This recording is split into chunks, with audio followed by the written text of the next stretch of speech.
Namaste, good morning, good evening, good afternoon to everyone, depending on the time zone from where you're joining in.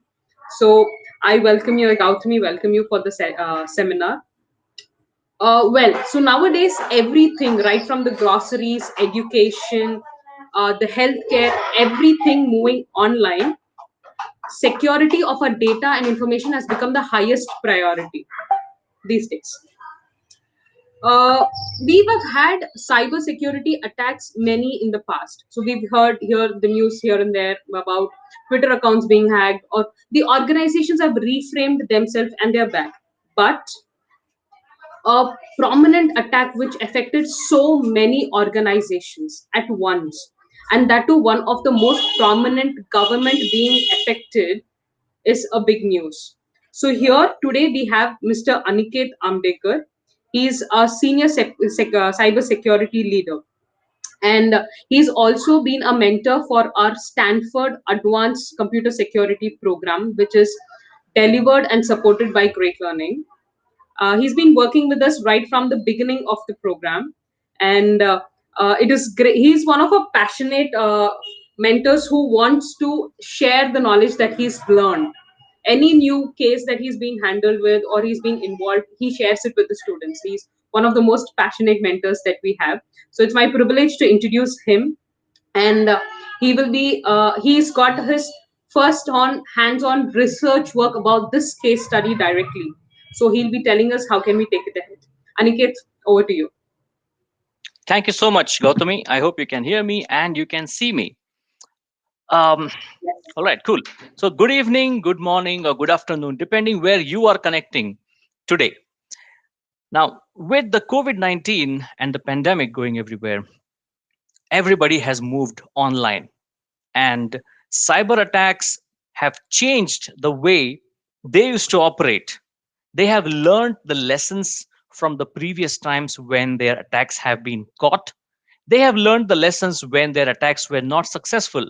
And learning from that, they started to come up with more and more sophisticated kind of attacks. And that is why we are here today to talk about the SolarWinds attack.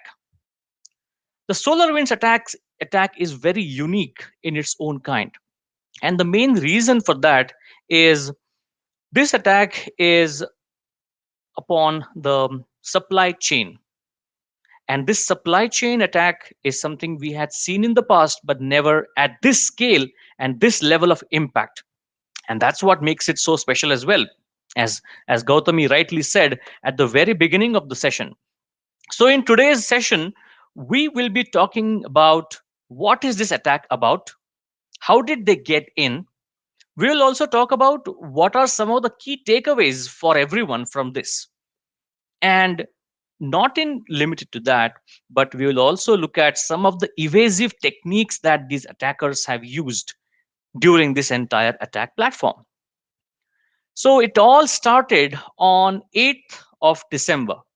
On 8th of December, what happened is FireEye, who is one of the most premium source of security tools, they reported that they have faced a breach. And as FireEye went through this breach, what they came to know is that they actually have some of the state sponsors attack broke into FireEye's network and stole some of the company's red team present penetration testing tools. Now, you might ask, what is a red team and why do we need pen testing tools for a red team? Well, basically, what happens there is every company has their resources that they are using to identify vulnerabilities, to identify issues proactively, and they are doing active research in that. And that's where FireEye, who is one of the leading companies in the security domain, they had developed some of these tools as well. But what's interesting is the perpetrators breaching FireEye and not going for information, but looking for hacking tools. What happened next? Well, the next thing that happened in this timeline is also something very, very important. As they were investigating this attack, What they found out is that SolarWinds was attacked. They were using SolarWinds, which is a network monitoring tool. Now, why does someone need a network monitoring tool? Well, if you have, let's say, you have an immense network of hundreds or even thousands of routers, or you may have firewalls, you may have, and you need to monitor the CPU, the uptime, also if any of them are having any issues. So all of these things need to be monitored at a central place. And that is where SolarWinds comes into picture. In fact, in the last year, when their CEO made a comment in their all hands meeting that they are one of the, or rather their sales have been doing so well that they have sold it to the government, in the private sector, in the healthcare sector, and or rather their reach was increasing day by day. And that same reach was exploited a few days later. So what the company discovered on that day, or what FireEye discovered that day, is that SolarWinds Orion updates had been corrupted, or they have been weaponized by the hackers. Now, security updates are not new to any of us, because every second Tuesday of a month, Microsoft releases patches. And that's called as the Patch Tuesday. That's when all the companies download these patches, and they will start to deploy these patches throughout the entire company, which is why patching is an important aspect of security implementation and governance in general. But what if one of these updates contained a malware in it?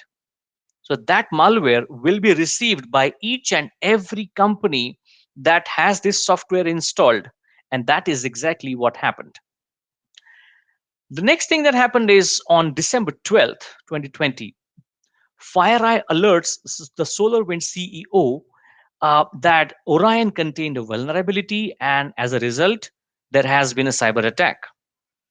At that time, there were not a lot of details which were available of what kind of breach are we talking about, what kind of attacks are we talking about here.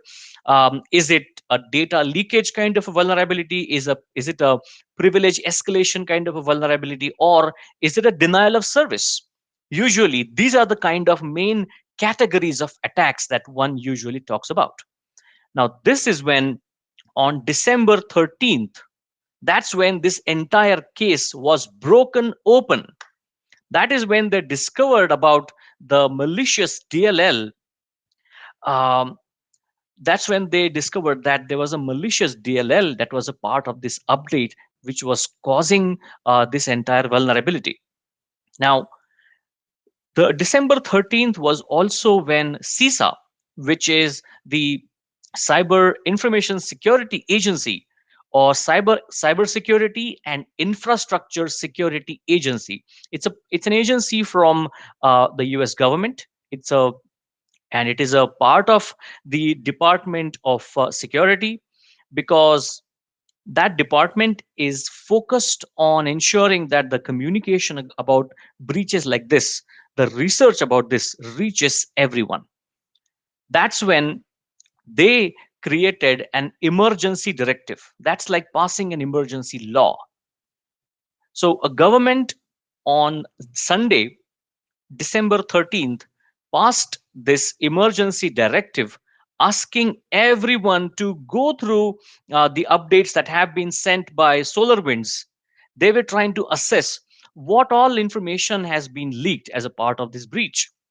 And that's when SolarWinds also made an update. They made a release which is called as a security advisory. This official security advisory outlined the Orion platform hack. Now, SolarWinds is a company, and a company has different products, whereas Orion is one of those products. So they explained about the Orion platform hack and the associated defensive measures. How can you protect yourself? What all versions of Orion are actually affected by this? At that time, it was mentioned that only the versions 2019 and later on, or 2018 and later on, they are the ones which are affected by this. The other versions are not affected. Only to realize that this was not the only breach that we are talking about. There was one more breach that happened, And this is the breach which contained the instructions from the actual hackers. So there was one breach that came in through the there was one breach that came in through the updates, and there was one more breach that used the same issue. And there are multiple breaches that were happening at the same time. One is and both of these breaches, I will be talking about them as we go through the slides. So with this, let me go to my slides, and maybe the team can put the slides on now. Okay, cool. Thank you. Well, there is something else that happened a month before this breach was disclosed. When we look at the recent trades that were done by Kevin B. Thompson, the CEO, he had sold a good number of his shares a month before this breach is disclosed. When we go next, this is where we are looking at the overall threat vectors. And at the center, we can see that it was the SolarWinds and the SolarWinds update. This UNC 2452 or the APT group. APT stands for Advanced Persistent Threat. Now, what is an advanced persistent threat? An APT is where the perpetrators are not just hacking into your network, they are trying to elevate their access. They are trying to have a lateral movement. So if I hack into a network, I don't just want to steal the data. Maybe what if I go ahead and create a legitimate account in the Active Directory? Now, for that account, I would have an email address. For that email address, I will have certain amount of communication. I will get a good amount of access in that computer or that entire network. I might as well get VPN access into it. When all of these things are happening, that is when the attackers will try and find out what are the other internal domains available in this company. Where are the crown jewels? Depending on the kind of business you are in, the crown jewels will change. And that's why this advanced persistent threat, they try to lay low. They don't want to make a DDoS attack and make a lot of noise of their presence. They will silently try to steal as much of information as possible and maintain access, and going further, launch more attacks. Use that company to launch more attacks. And that is what is happening in this case, where we saw SolarWinds was breached. The attackers modified an update because they had access to the code base. Then they used this update that was deployed all over the globe. Now, what are the kind of victims are we looking at? Now, remember, this data was shared by Microsoft, where majority of the sectors were from IT, 44%, 18% are from the government. There's also think tanks, which are also contributing to 18%. However, I'm quite sure that this number has changed. Did you know that Department of Justice has confirmed today that there are more than 3,000 email addresses in their Microsoft Office 365 implementation were breached? Did you also know that Microsoft has confirmed that the attackers had access to their source code? Now, I want to talk about more on that. Maybe I will talk about it a bit more later when we are in the other slides. But what we are looking at here is the uh, the distribution of the attack itself. Remember when I said that it wasn't just a single attack? Let me give an analogy for this.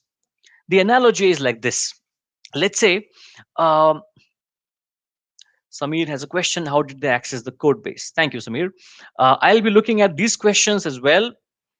Now, let me speak about what I was talking about earlier.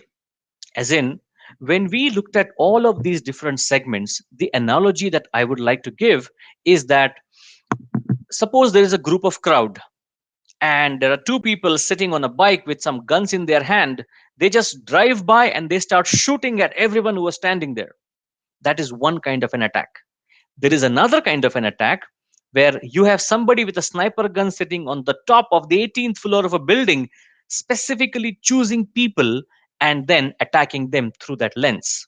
This is that kind of an attack. Now, When I said that they modified that update because of the code base change, now how did they get access to that code base?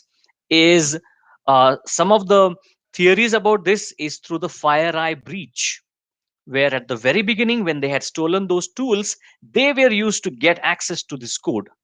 However, there is no official information which is still being published, which confirms on how did they actually get the access to the code base. There is one more important aspect here. Whenever you have any code or any file that is being pushed out, that file will be digitally signed by the company who is pushing it out. Now, because they had access to the code base, they were able to digitally sign this DLL file and send it out. That builds the credibility. Now, there are a few more things which are so important about this attack. And remember when I said the attackers learned their lesson? Let me speak about that a little. The way this attack works is when you download this update, then for the next 2 weeks, this malware will stay dormant. It's not going to do anything. After 2 weeks, the malware gets activated. This has been put. Um, this has been put specifically there because there are many companies who are doing testing on these patches in their staging networks, because they want to see how these updates behave in the staging network. If there are no issues identified, the environment is stable, then they push this update to the production network. And that's why there was information that the malware will stay dormant for 2 weeks. Now, after 2 weeks, when the malware is getting activated, at that point of time, it's not going to get activated just like that.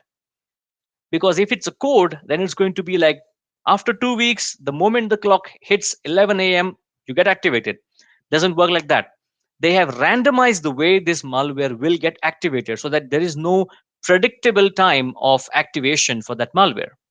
Number two is the first check that the malware will do is it will check what domain is this machine part of.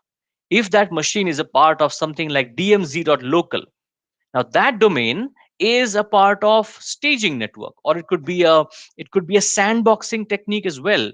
If the malware detects that it is a part of a sandbox, then the malware is not going to get activated. It will continue to stay dormant. Only when it realizes that the machine is a part of the actual domain, only then the malware gets activated. Now, what does a malware do? What does it do? What it does is it tries to find out where is it located, what's the current time zone, what's the company's domain name, does it match the code that it already has. Because one of the main tactics we find any malware is by identifying what kind of domain or what country is it contacting. Let's say I have a company in India and all my customers are in India as well, and suddenly I can see that there is one machine in my network making a lot of DNS requests towards Russia. I would be able to detect that and take an action on it because it was an aberration from the normal activity from the user. However, in this case, what the malware does is it waits for the 2 weeks, then it checks the domain name, then it checks what time zone am I in. Is this Asia, or is this Europe? Is this US?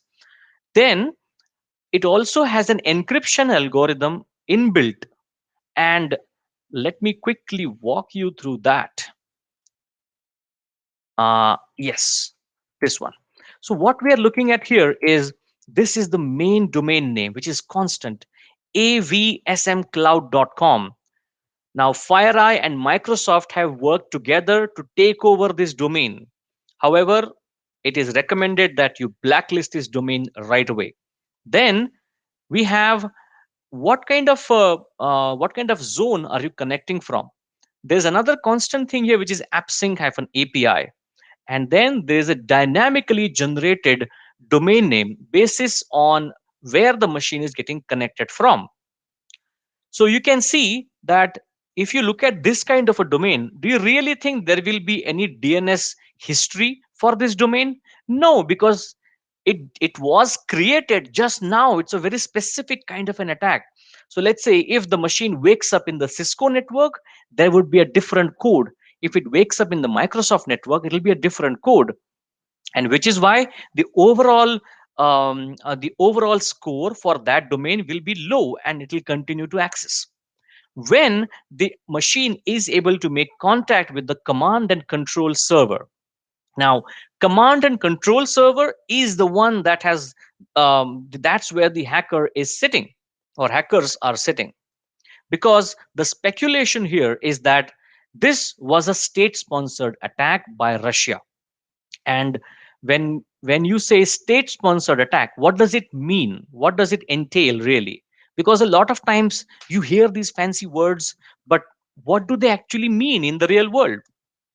Imagine there is a room full of hackers who are employed by a government, who have been given resources, training, and motivation to do all this.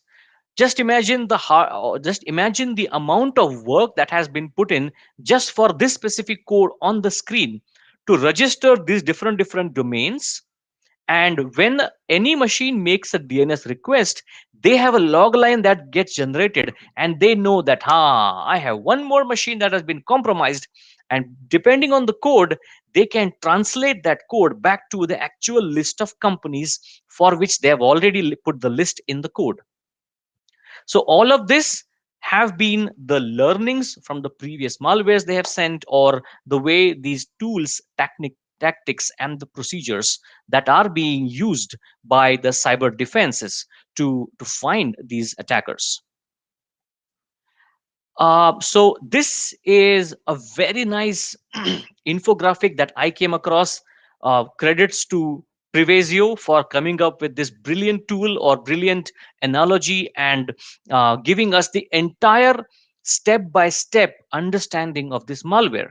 So let's go from step number one to step number 14. Step number one is the attacker gets hold of the code base of the SolarWinds company, and as a result of that, a malicious update is pushed to 18,000 organizations. At the same time, let's say step number three is the same malicious update is sent to a corporation XYZ. Now, stage number four is where this malware is going to get active after 2 weeks. Look at step number five. Local domain name is very important. When it knows the domain name, then it's going to encrypt the domain name that it's going to contact.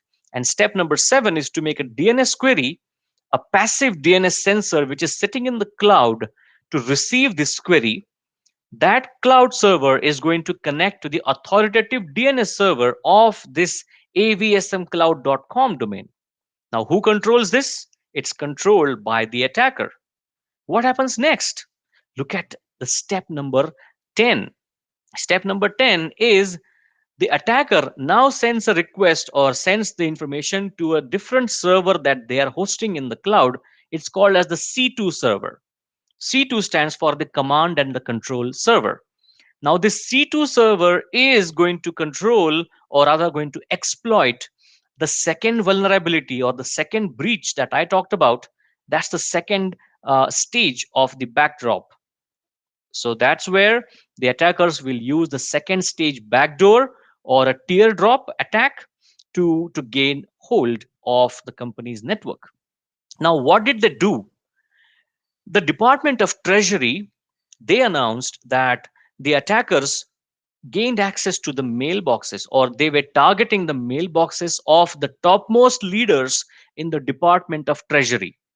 So the actual intention or the actual impact of this breach is still getting clear day by day. But I think this is going to be the next new normal for all of us in 2021. as people continue to do more and more investigation, as they continue to find more information, we would continue to receive that from multiple different sources. And that's where the best way to defend yourself against this is to find out if you already have SolarWinds in your network. If you do, then what should you do? If you don't have, even then what should you do? These are both the things that we are going to discuss in the next segment of our discussion today. Okay, but before we go there, let's complete here. So as step number 12 has already happened, then we look at step number 13, where the attackers are going to decrypt this domain name, and now they know that this domain name has been breached because of this vulnerability. So this is another piece of work that has been shared by the cybersecurity works. It's a really great resource that they have shared with everyone, and this is a part of the MITRE attack framework. So what we are looking at here is this framework is nothing but the different phases of an attack. So you can see the initial access was the compromise in the software supply chain. Then the service execution is where the supply chain or the compromise would be executed. That's the hardest part for any hack to happen. You can put the malicious code in the company somehow, but who is going to execute it? And that is why digitally signing that DLL file was ultra critical. Now, there is another aspect of this breach that we should know about. This breach actually happened somewhere in March 2020. Do you remember what happened in March 2020? Let me give you a quick tip. We all started to work from home in March 2020, and that created a ripple effect of so many changes in every company. Everyone is making a lot of exclusions in their policies, in their implementation. Companies that never allowed their employees to work from home are now working from home, or or the amount of governance that a company can have at their endpoint, they had to relook at that. And is when this during this is when this malware was trying to make its footprint all over the globe. Now, how has been the response from the government on this? Now, this is a news from yesterday. All of these four different governmental agencies have come together, and they have formed a group called as the Cyber Unified Coordination Group, and they have officially released a statement stating that Russia is involved in this espionage. There's another discussion that I listened to. That discussion was from the past and the present advisors to the US presidents. It was a really fascinating discussion, and one of the points that they mentioned there was that why did the attackers target the government? Because the supply chain attack is not something new.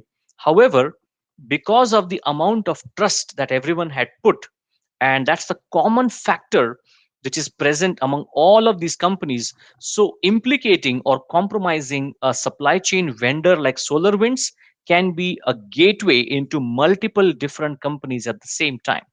So which is why the government has created this group. They have officially in they have officially implicated, or they have mentioned that Russia was involved in this espionage. There is another discussion that I heard there, that's about an attack versus espionage. Let me repeat: an attack versus espionage. What's the difference? An attack is an active attack where somebody, let's say, is doing a DDoS attack, sending terabytes of traffic onto your internet pipe and choking your internet pipe, and none of your users are actually able to access internet, and the business slows down, business stops completely because of that DDoS attack. Now that is an active attack. Whereas espionage is spying, where you are in a stealthy way, you are becoming a part of the network, then you start to increase your foothold, then you start to collect information and take it back.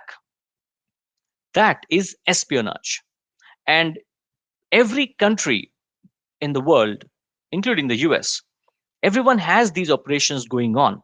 But to what level will you go to, and what level of breach would happen? Because this kind of threat intelligence or cyber intelligence is being carried. However, this is a very special case because of the impact, because of the global impact this breach was able to have.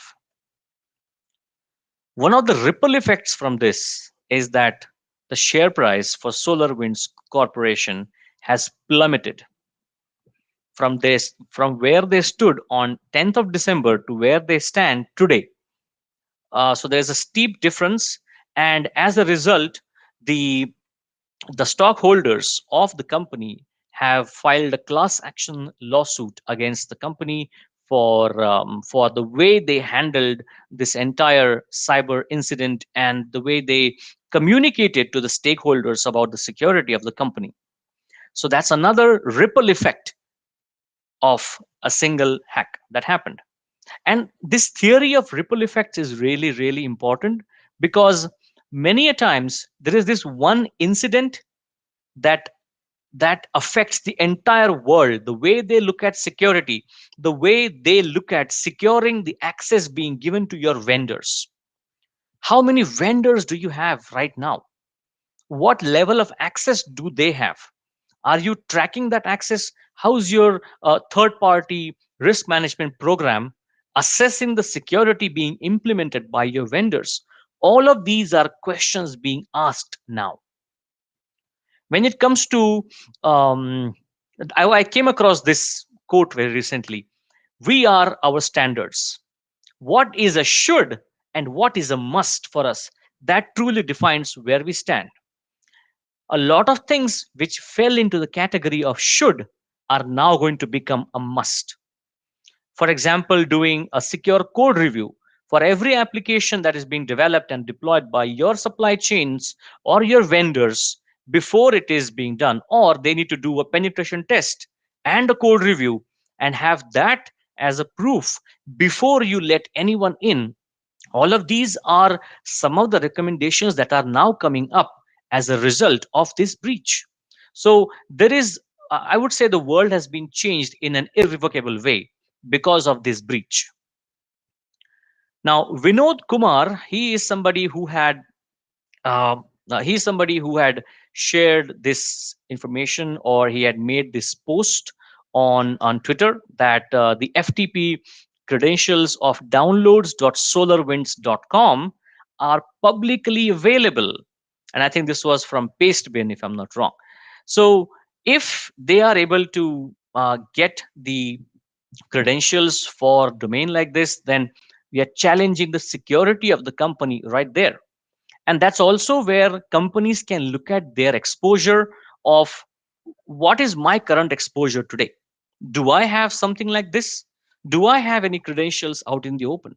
Or are any of my developers posting code on the GitHub? So all of these are threat vectors. All of these are things that companies need to evaluate as a result of this breach.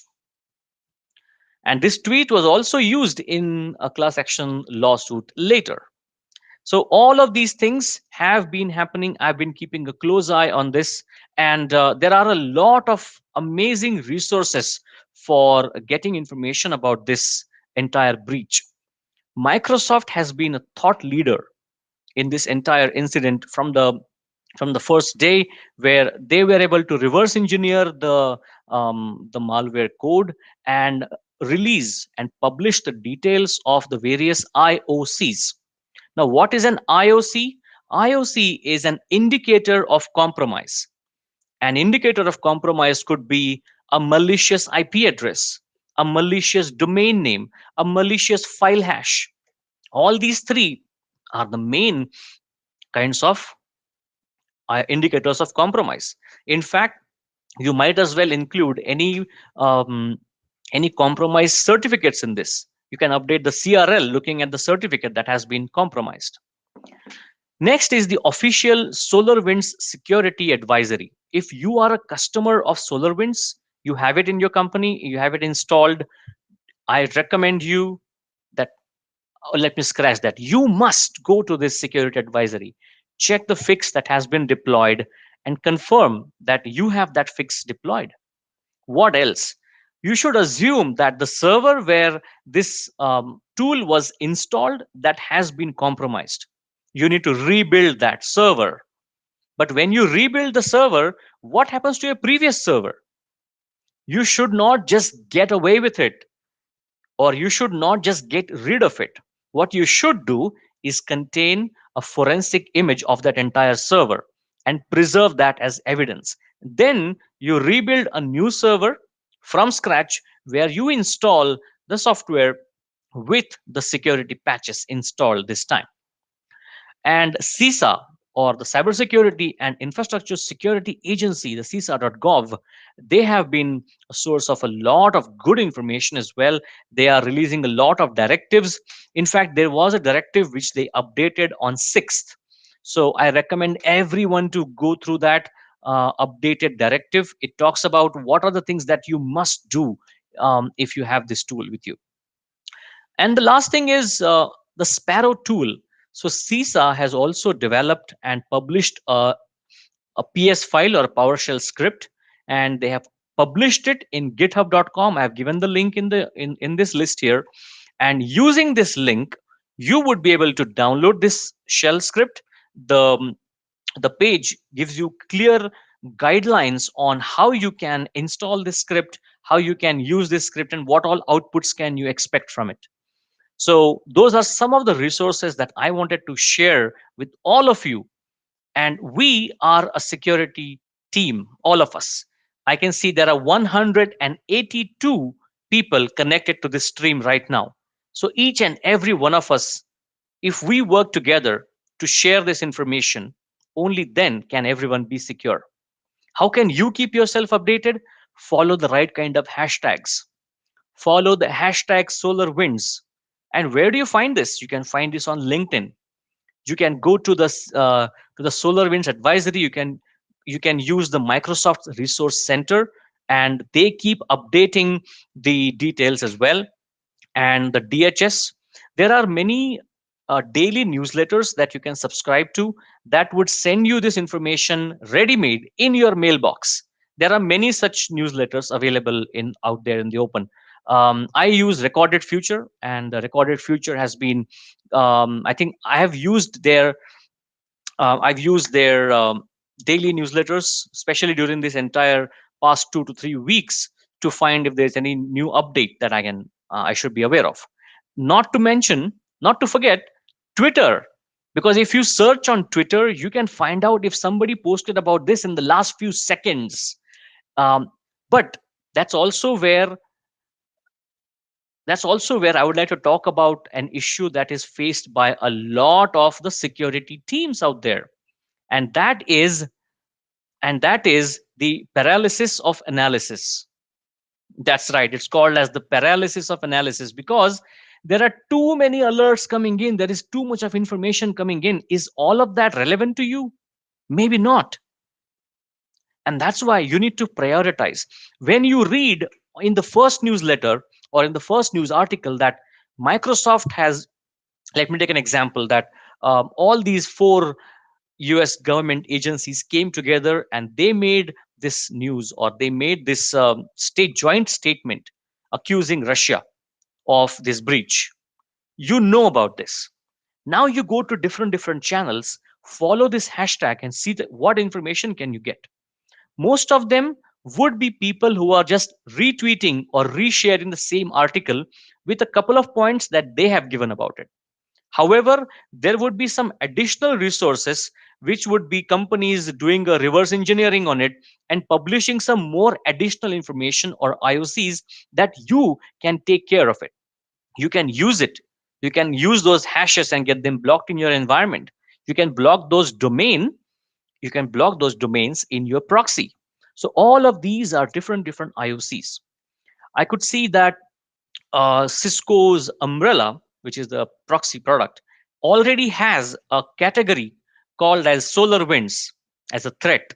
And as a part of the category, they have started to categorize a lot of domains and linking them to the Solarwinds. And I'm sure there are lots of other vendors who would be taking a similar responsible step of responding to the Solarwinds breach through their products and features and their roadmaps.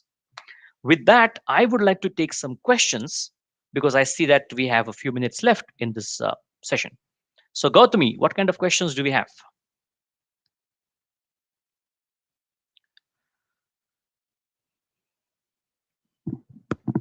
I see question from Amar.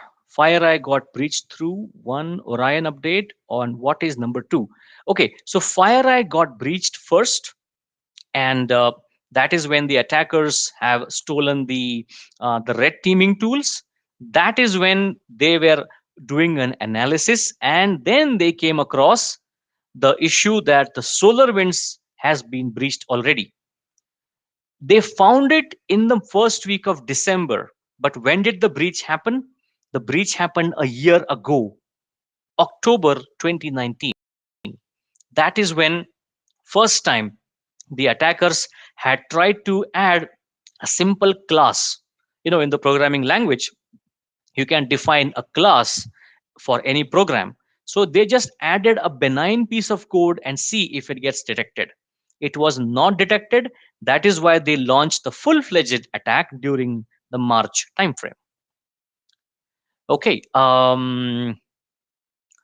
Is it true that they got an easy access to the update server as they used a weak password like Solar123? I would say I would not connect those that Solar123 with this. Those are two different entities. Although I totally understand that using a password like Solar123 is not safe, and putting that on the internet is even worse. However, those two have not been connected. Okay, Gautami, are you there?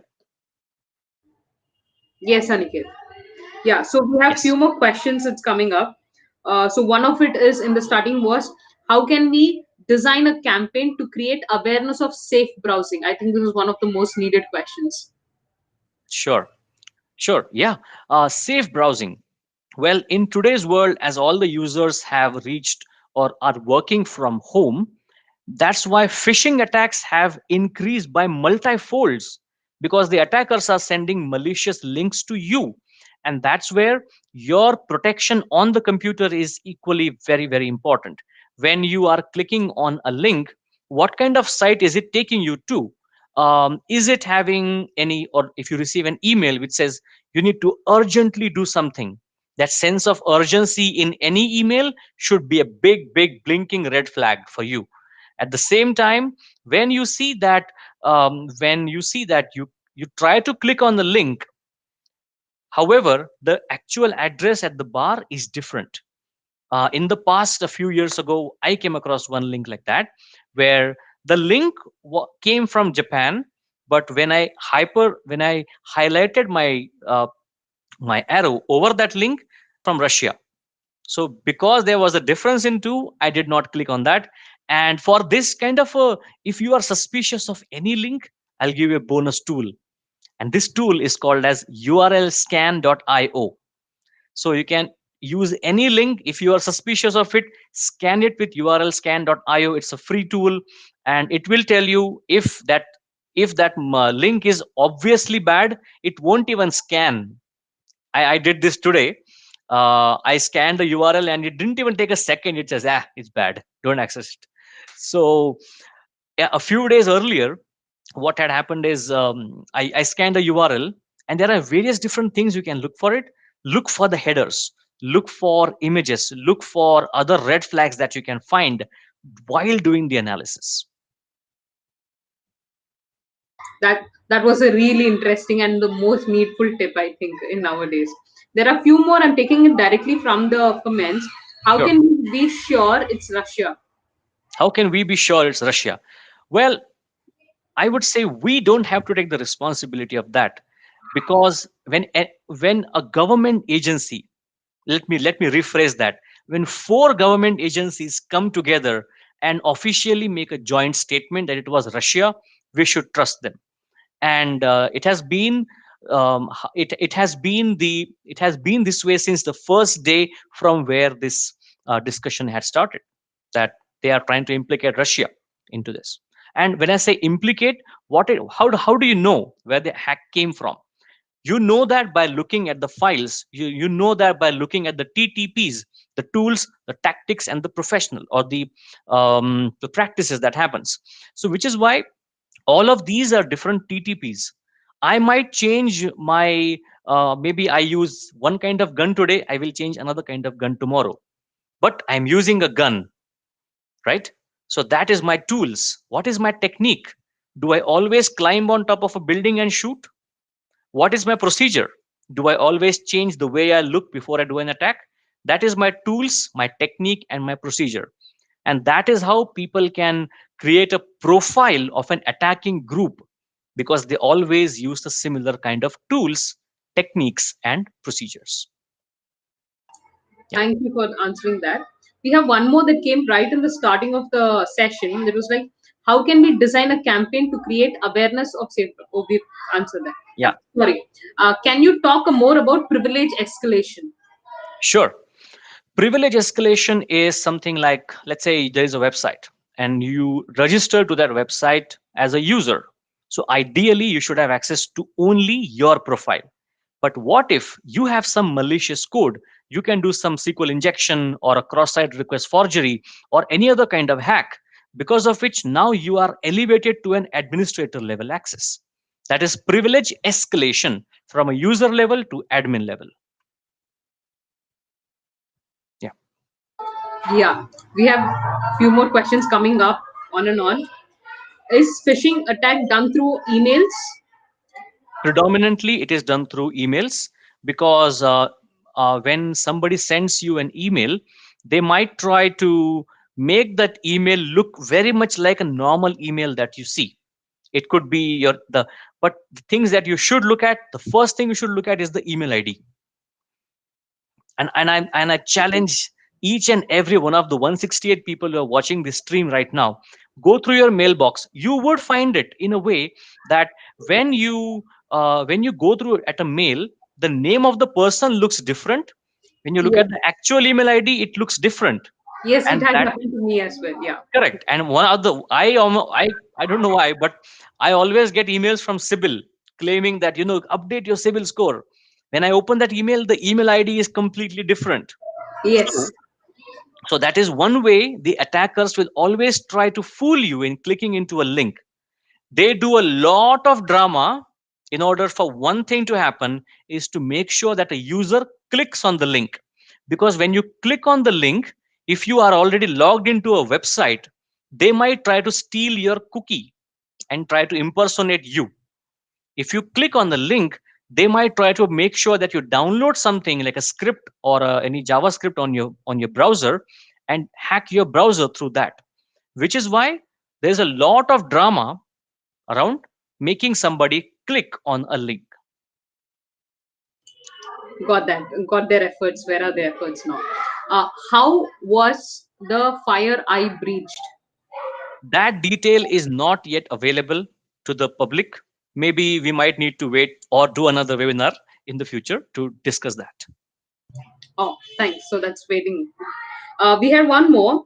Won't there be a checkpoints for coding, kind of like critical assets, to raise an alarm when an unauthorized access is taking place? Absolutely, very good question. And that is why in every code base, whenever you add any code, there would be somebody who will do a review of that code.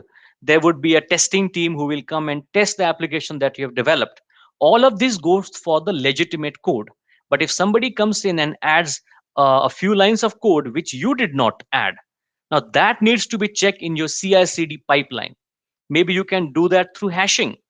The moment you had a code review and that code is now ready, you create a hash of that code and record it as a part of the minutes of meeting. And when you are about to launch that code to all of your customers, you check a hash of that code as well. And if those two hashes do not match, then something has changed. That could be one way you can try to secure your code. Thank you. And then there's more. Can you talk more about cookies blocking? Sure. Cookies blocking. Cookie is a way, I mean, every time you open Gmail and Gmail does not ask you to log in, that is because there is a cookie in your browser which tells Gmail that Gautami has already logged into this browser 5 minutes ago. You don't need to log in again. That is why that cookie is very important. And that cookie is, remember, I spoke about crown jewels. Crown jewels are the things that the attackers are after. Those crown jewels are at the server level behind firewalls, and they are also at the client machine. On my laptop as well, there are many different cookies, which is why application security hacks like SQL injection, cross-site scripting, actually more of cross-site scripting because SQL injection is a server-side attack. Um, but any kind of attack which is a client-side attack will try to steal those cookies from the user, and that is why application security or AppSec is a very very important area of cybersecurity these days. Okay.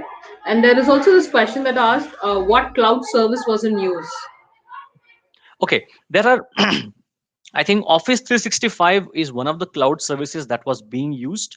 And even today, as I said earlier, DOJ, Department of Justice, has made a claim that 3,000 of their email addresses were compromised. They were compromised through Office 365. And that happens because of something called as SAML. SAML is also a way to automatically authenticate a user without having to type in a username and password. Because when you typed in the username and password for the first time, you got a token. That token was signed by a server. You have a signed token with you. It's like your company ID card. When you came in the first time, when you joined the company, they did a lot of background checks on you. They gave you a card. The next time you go, you don't need to do those checks every time. So what if I come and I forge that password, that ID card? Or if you take an example of a hotel, every hotel room has a key, but the hotel staff has a master key. And that master key is as good as the golden token. And that is being used to authenticate these users. Now, SolarWinds is a network management tool. What that means is, usually if I compromise one server out of 1,500 different servers in a company, I will use that server, I'll generate some traffic and try to hack more servers. But then I will be visible in that network doing all this activity. Because of SolarWinds, I see all these servers as boxes right here. I will click on it and I'm in that server right away. That is why this attack went unnoticed for such a long time. So, on a little lighter note, there is one interesting question that we've actually got. Okay. Uh, so, there is a question that is asked: is this a much bigger scam compared to that of Harshad Mehta or the 1992 scam? Is the economical fall going to continue? I mean, I Yes. thought something might answer to. Is Yes, I it think you can say that. much You bigger can say compared that. to that? Much bigger compared to that, because in the Harshad Mehta scam as well, the impact was known. We knew how much money is being stolen. In Yes. this case, we don't know. We only know that they got in, and that has been the scope of our discussion today. What did they do exactly is not yet complete picture, is not out yet. And that is why I said that the details of this entire thing are keep will keep coming out on a daily basis or on a weekly basis, and as soon as they find something, they will let us know, be it a company or a government or any private sector. Okay, so we just know that it's out the scam, but how much is yet to be revealed. Exactly. Probably On, there will be a documentary about this as well. I'm sure there will be, yes. I think that And should be. on the first day they had mentioned that 18,000 companies were compromised because of this, and that number is still growing. Yes. And then the final objective of the attack is not yet clear, finally, right? It's not clear. Yes, We are yet to get it out. Do that's you right. see a hack proof future for the emerging of quantum cryptography? Ah, awesome question. I love this question. Do you see a hack proof future with the emergence of quantum cryptography? Well, quantum cryptography is a niche domain in itself. And just like there were so many different companies in the race of who's going to develop the COVID vaccine first, everyone is doing research on that. However, in a very similar way, all there are lots of different companies. There's Google, there is China, there is Russia. All of these are doing research in the quantum computing field, And when the quantum computing research is applied for cryptography, in your browsers you can see this lock icon here, and that lock icon is our symbol of faith that our internet is secure. If quantum cryptography is coming to existence, and in that case that lock icon might be broken, because then people would be able to decrypt the information much faster than we can do now. And that is why quantum cryptography is going to be a game changer. But let's see if it starts from the cat side or from the mouse side, because security is always a cat and mouse game. Yeah, we're getting close to the time, but there are few more that's coming in. So it's like, how do we know that? How can we get to know about different attacks that are happening? So learners want to get be updated about it. Oh yeah. Oh yes, exactly. How can you know about the different attacks that happen? um, as I mentioned earlier, subscribe to these newsletters. CISA has a newsletter of its own. And Gautami, I'll be sharing all the links which I showed in my PPT with you. You can Yes, make them as we will have the available as reading a. material available on our Great Learning Academy. Yes, Yes, the so you can. presentation will also be available. Yes, so in that I've given all of these links. So you can just go to the CISA.gov website. There you can subscribe to their newsletters. As soon as they have something, they will let you know. So you can subscribe to these newsletters. That's a passive way. In an active way, you can follow certain hashtags and look into the certain sources of news like LinkedIn, Twitter, and there are many other. Follow websites like Dark Reading, and there's also a website about hackers as well. So I think our security community is so strong. Maybe I would urge all the security lovers in this field right now who are watching this, put your favorite website from where you get these updates into the chat right now, so that we can continue to help each other. That's really useful. We can form a community from that. Yes. Yeah. So we'll take last two or three questions, and in one of it is cybersecurity in India growing? Is it growing? Is it the need of cybersecurity growing in India? Yes, it is. And the field of cybersecurity is a booming field which has more and more jobs every day. And and an incident like this only goes to show that there is more work needed here. And there is a dearth of skilled cybersecurity professionals all over the world. And which is why security as an industry is growing. You need to choose, do you want to make a career in this field? Yeah. So we can take one more that says, can you name any Fortune companies that has been compromised in this attack? Well, there are many different Fortune 500 companies that have been compromised under this as a part of this attack. And I would request you to check the official SolarWinds advisory for that. That would give you this information. Yeah, So Aniket, there are many questions coming up, but I think we can leave answers to them on the chat window. We have just two sure. minutes, and I wanted to ask one of most predominant questions that I've been getting. It is, as a senior cybersecurity manager or in that position, if you have to hire someone in this field, Mhm. what are the things that you look into them? I would look for, yeah, complete the question, and I will come to Yeah, that. no, it's just an understanding of someone who wants to take up a career in it, and what is that they see, and what do you as a recruiter see or look for in the candidate? Sure, sure. I think there are two things that I would look for. One is a passion. How passionate are you for this field? Are you studying this as a subject, or are you studying this as your passion? And second thing is clarity. How clear are you on the basics of security, confidentiality, integrity, availability? How clear you are?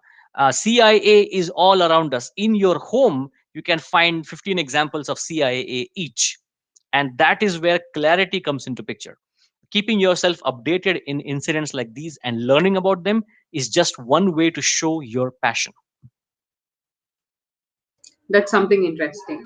Yeah. So a little brief about, if you can tell, how has it been working with Great Learning, and the need about cybersecurity right now, and for people to Yeah, get more aware of it. yeah, sure. I think, see, the content from Great Learning, is, as the name suggests, great. And also the It has been a great experience, I would say, because there are lots of people who want to make a career in this field, and Great Learning is providing that platform to everyone to learn these techniques, tools, and procedures. So all of our cyber defenders have their own TTPs as well. So I think it's time that you start learning about this. Great. So I think we are right on time to wind up with it. So we have few more questions, but we'll be taking the questions and the answers will be available in the comments. Uh, Anything else from your end to close on the closing terms, Aniket? I really like the session from my end. Thank you so much. All I would say is keep yourself updated, and every day you get to learn something new. Make notes about this, because maybe 10 years from now, you will refer to those notes and you will remember that there were times when every day we were getting information about someone else being hacked every day. And what can you learn from this? Yeah.